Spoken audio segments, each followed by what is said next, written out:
हाय दोस्तों, आप सभी को हमारे YouTube चैनल ऋषि स्टडी पॉइंट में बहुत बहुत स्वागत है। आज हम लोग क्लास 10 के 12 फरवरी को होने वाले सामाजिक विज्ञान के कुछ महत्वपूर्ण सब्जेक्टिव क्वेश्चनों को देखने वाले हैं। आज के हमारे इस वीडियो में जितने भी क्वेश्चन हैं आप लोगों के होने वाले एग्जाम के दृष्टिकोण से बहुत ही महत्वपूर्ण होने वाला है। इसीलिए आप लोग इस वीडियो के जितने भी क्वेश्चन हैं आप लोग अच्छी तरह से याद कर लें। और यदि आप लोगों को आज का हमारा वीडियो अच्छा लगे तो अपने दोस्तों को भी ज़्यादा से ज़्यादा शेयर करें। तो चलिए दोस्तों, अब देर न करके आज के हमारे इस वीडियो को यहीं शुरू करते हैं और एक एक करके उन सभी क्वेश्चनों को देखते हैं। आज का हमारा पहला क्वेश्चन कह रहा है कि चावल की खेती के लिए उपयुक्त भौगोलिक परिस्थितियों का वर्णन करें। तो इसका सही आंसर होगा कि चावल भारत की प्रमुख खाद्य फसल है। यह खरीफ फसल के रूप में जाना जाता है। चावल उष्ण एवं आर्द्र जलवायु में आसानी से उगाया जाता है। चावल के उत्पादन के लिए आवश्यक भौगोलिक परिस्थितियां निम्नलिखित हैं। तापमान, चावल के उत्पादन के लिए 20 डिग्री सेल्सियस से 25 डिग्री सेल्सियस तापमान सबसे उपयुक्त होती है। वर्षा, चावल के उत्पादन के लिए 100 सेंटीमीटर से अधिक वर्षा की आवश्यकता पड़ती है क्योंकि धान के पौधे के जड़ों में पानी जमा रहना चाहिए। मृदा, चावल के उत्पादन के लिए सबसे उपयुक्त जड़ोर मृदा होती है। श्रम, चावल एक श्रम प्रधान फसल है। इसके कृषि के लिए जुताई, रोपाई, कटाई और मड़ाई हेतु कुशल श्रमिक की आवश्यकता पड़ती है। हमारा अगला क्वेश्चन है कि जल दुर्लभता क्या है और इसके मुख्य कारण क्या है। तो इसका सही आंसर होगा कि किसी क्षेत्र में जल की आवश्यकता को पूरा करने के लिए पर्याप्त जल स्रोत का ना होना जल दुर्लभता कहलाता है। जल दुर्लभता के प्रमुख कारण निम्नलिखित हैं। पहला, वर्षा की कमी। भारत में कई ऐसे स्थान हैं जहां वर्षा कम होती है, जैसे राजस्थान का थार मरुस्थल, दक्षिण भारत का वृष्ट छाया का क्षेत्र इत्यादि। इस प्रकार के कम वर्षा वाले क्षेत्र में जल की कमी के कारण जल दुर्लभता का सामना करना पड़ता है। दूसरा है जल की बर्बादी। कई ऐसे मानवीय क्रियाकलाप हैं जिससे पानी की व्यर्थ बर्बादी होती है, जैसे घरेलू क्रियाकलापों में पानी की अधिक खपत करना, नल खुला छोड़ देना, सप्लाई पाइप लाइन से लीकेज होना, बरसात वाले फल सब्जियों को अन्य मौसम में भी उपजाना इत्यादि। तीसरा पॉइंट है कि अधिक सिंचाई। बढ़ती जनसंख्या के कारण फसलों की मांग बढ़ गई है, जिससे अधिक फसल उत्पादन हेतु सिंचाई की अधिक आवश्यकता होती है। इससे भूमि जल स्तर कम हुआ है। हमारा अगला पॉइंट है कि जल प्रदूषण। उद्योगों और शहरों से निकलने वाले कचरे सीधे नालों के माध्यम से नदियों में छोड़ दिया जाता है। साथ ही कई मृतक जीवों को भी नदी में बहा दिया जाता है, जिससे जल प्रदूषण की समस्या देखी जाती है। पांचवा है कि लोगों का उच्च जीवन स्तर। उच्च सोसाइटी या परिवार के लोगों के द्वारा जल का दुरुपयोग किया जाता है। स्विमिंग पूल, गाड़ियों एवं घरों को बार बार धोना इत्यादि ऐसे कई उदाहरण हैं जिससे जल की व्यवस्था बर्बादी होती है। हमारा अगला क्वेश्चन नंबर 3 कह रहा कि 19वीं सदी के यूरोप में कुछ उद्योगपति मशीनों के बजाय हाथ से काम करने वाले श्रमिकों को प्राथमिकता क्यों देते थे। इसका सही आंसर होगा कि 19वीं सदी के यूरोप में कुछ उद्योगपति मशीनों के बजाय हाथ से काम करने वाले श्रमिकों को प्राथमिकता निम्नलिखित कारणों से देते थे। पहला कारण है कि बहुत सारे उद्योगों में श्रमिक की मांग मौसम के आधार पर घटती बढ़ती रहती थी। गैस घरों और शराब खानों में जाड़े के मौसम में मजदूर की आवश्यकता होती थी। दूसरा पॉइंट है क्रिसमस के समय बुक बाइंडरों तथा प्रिंट कारखानों में भी ज़्यादा मजदूरों की आवश्यकता पड़ती थी। तीसरा पॉइंट है कि बंदरगाह पर जहाज की मरम्मत एवं साफ सफाई का काम भी जाड़ों में ही किया जाता था। वहाँ भी मजदूर की आवश्यकता होती थी, मशीनों की नहीं। हमारा तीसरा पॉइंट है कि मशीनों में एक जैसा उत्पादन बनता था, जबकि बाजार में बारीक डिजाइन और खास आकार वाली वस्तुओं की मांग बहुत ज़्यादा रहती थी। हमारा चौथा पॉइंट है कि उच्च वर्ग एवं पूंजीपति वर्ग के लोग हाथ से बनी चीज़ों को ज़्यादा महत्व देते थे। हाथ से बनी वस्तुओं को परिष्कार और सुरुचि का प्रतीक मानते थे। पांचवा पॉइंट है कि मशीनों के बारे में जितना अच्छा बताया जाता था वास्तव में वो उतने अच्छे नहीं थे। मशीन खराब होने से ज़्यादा खर्च होता था। इसीलिए 19वीं सदी के यूरोप में कुछ उद्योगपति मशीनों की बजाय हाथ से काम करने वाले को पसंद करते थे। हमारा अगला क्वेश्चन है कि मारियान और जर्मनियान कौन थे? जिस तरह उन्हें चित्रित किया गया उसका क्या महत्व था? तो इसका सही आंसर होगा कि फ्रांसीसी क्रांति के दौरान कलाकारों ने स्वतंत्र, न्याय और गणतंत्र जैसे विचारों को व्यवस्थित करने के लिए नारी रूपक का प्रयोग किया।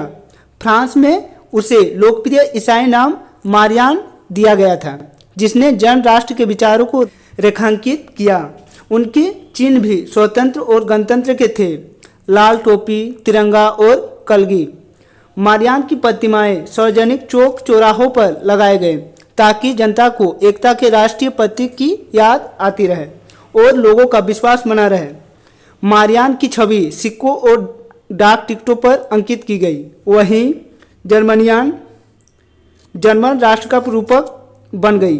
चाक्षुष अभिव्यक्तियों में जर्मनियां बलूत बीज के पत्तों का मुकुट पहनती हैं, क्योंकि जर्मन में बलूत वीरता का प्रतीक है।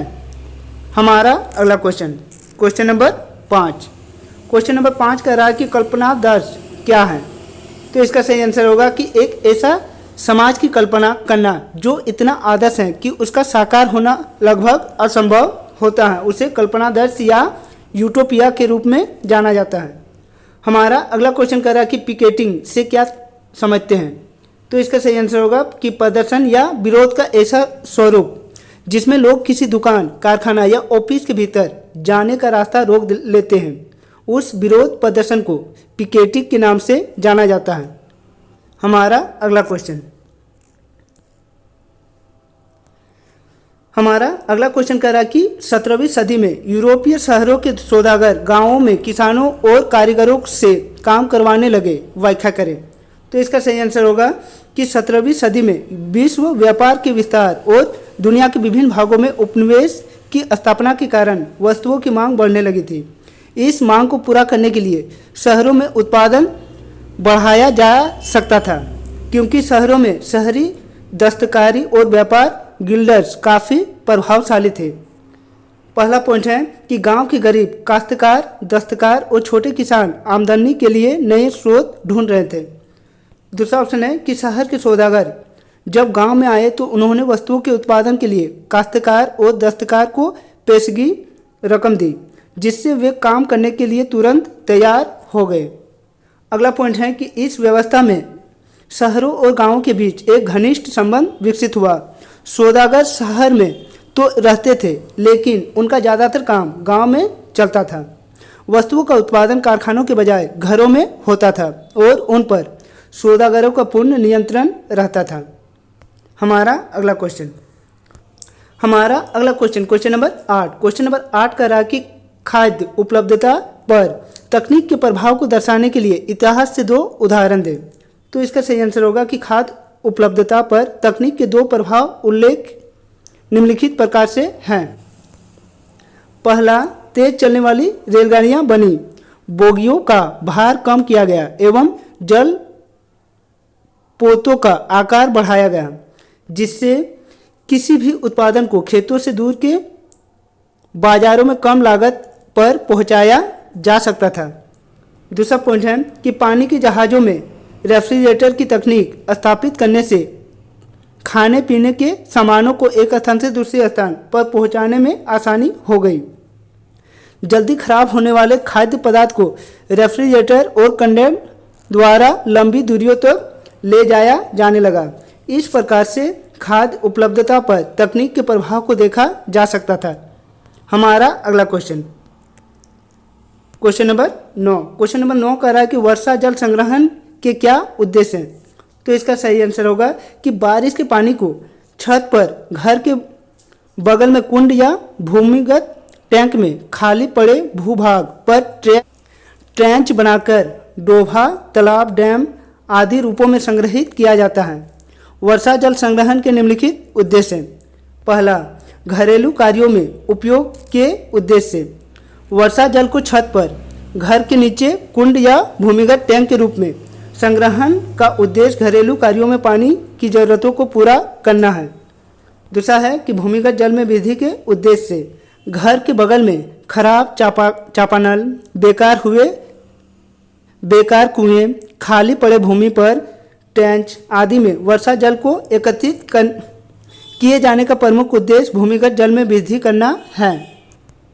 तीसरा पॉइंट है कि सिंचाई के उद्देश्य से वर्षा के पानी को डोभा, पोखर, तालाब, डैम आदि रूपों में जमा किया जाता है, जिसका प्रमुख उद्देश्य सिंचाई करना है। हमारा अगला पॉइंट है कि पेयजल एवं जल विद्युत के उद्देश्य से नदियों के माध्यम से बहते वर्षा जल को रोककर बांध बनाकर पानी को संग्रहित किया जाता है, जिसका प्रमुख उद्देश्य सिंचाई, पेयजल, मत्स्य और जल विद्युत उत्पन्न करना रहा है। हमारा अगला क्वेश्चन कह रहा है कि भारत की संघीय व्यवस्था में बेल्जियम से मिलती जुलती एक विशेषता और उससे अलग एक विशेषता को बताइए।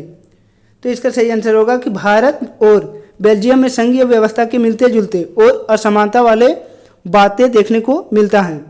समानता है कि भारत तथा बेल्जियम की संघीय व्यवस्था की एक मिलती जुलती बात यह है कि राज्यों में राज्य सरकार तथा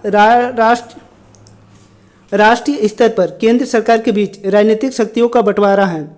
साथ ही केंद्र के पास राज्यों की तुलना में अधिक शक्तियां निहित हैं। असमानता है कि बेल्जियम की संविधान के अनुसार डच, फ्रेंच बोलने वाले केंद्र सरकार में मंत्री पद बराबर होंगे। यह विशेषता भारत के संविधान से अलग है, जबकि भारत में भाषा या राज्य के आधार पर मंत्री पद निर्भर नहीं करता।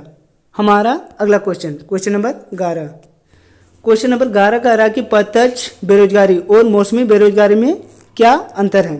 तो इसका सही आंसर होगा प्रत्यक्ष बेरोजगारी में व्यक्ति कार्य करता हुआ दिखाई देता है, लेकिन वास्तव में वह बेरोजगार होता है। लेकिन मौसमी बेरोजगारी में किसान या व्यक्ति निश्चित अवधि में काम करने के बाद बेरोजगार हो जाता है, अर्थात वर्ष के कुछ महीने काम नहीं मिलता। दूसरा पॉइंट है कि प्रत्यक्ष बेरोजगारी ऐसी स्थिति है जिसमें बेरोजगारी के आंकड़े द्वारा दर्शाए लोगों से कहीं अधिक संख्या में लोग बेरोजगार होते हैं। लेकिन मौसमी बेरोजगारी ऐसी स्थिति है जिसमें बेरोजगारी के आंकड़े दर्शाए जा सकते हैं। मौसमी बेरोजगारी ऋतु के बदलाव पर निर्भर करता है। तीसरा पॉइंट है कि प्रत्यक्ष बेरोजगारी मुख्यतः ग्रामीण क्षेत्रों में कृषि के क्षेत्र में ही दिखाई पड़ता है, लेकिन मौसमी बेरोजगारी ग्रामीण क्षेत्रों के साथ साथ औद्योगिक क्षेत्रों या शहरी क्षेत्रों में भी कृषि ही दिखाई पड़ता है। हमारा अगला क्वेश्चन कह रहा है कि राष्ट्रीय ग्रामीण रोजगार गारंटी अधिनियम 2005 का क्या उद्देश्य है। तो इसका सही आंसर होगा कि महात्मा गांधी रोजगार गारंटी अधिनियम 2005 यानी मनरेगा संसद द्वारा पारित एक कानून है। इसे काम का अधिकार सुनिश्चित करने का अधिनियम के नाम से भी जाना जाता है। इस अधिनियम के निम्नलिखित उद्देश्य: पहला, 100 दिनों की अनिवार्य रोजगार। इस अधिनियम के अंतर्गत वह सभी लोग जो काम करने में सक्षम हैं तथा जिन्हें काम की आवश्यकता है, उन्हें सरकार द्वारा प्रतिवर्ष 100 दिनों की रोजगार की गारंटी दी गई है। दूसरा है कि महिलाओं की प्राथमिकता। प्रस्तावित रोजगार में कम से कम 1/3 रोजगार महिलाओं के लिए आरक्षित किया गया है। तीसरा है कि बेरोजगारी भत्ता। यदि सरकार किसी प्रार्थी को 15 दिनों के अंदर रोजगार उपलब्ध नहीं कराती है तो उस व्यक्ति को रोजगार के स्थान पर बेरोजगारी भत्ता दिया जाता है। चौथा पॉइंट है कि भूमि संबंधित कार्य।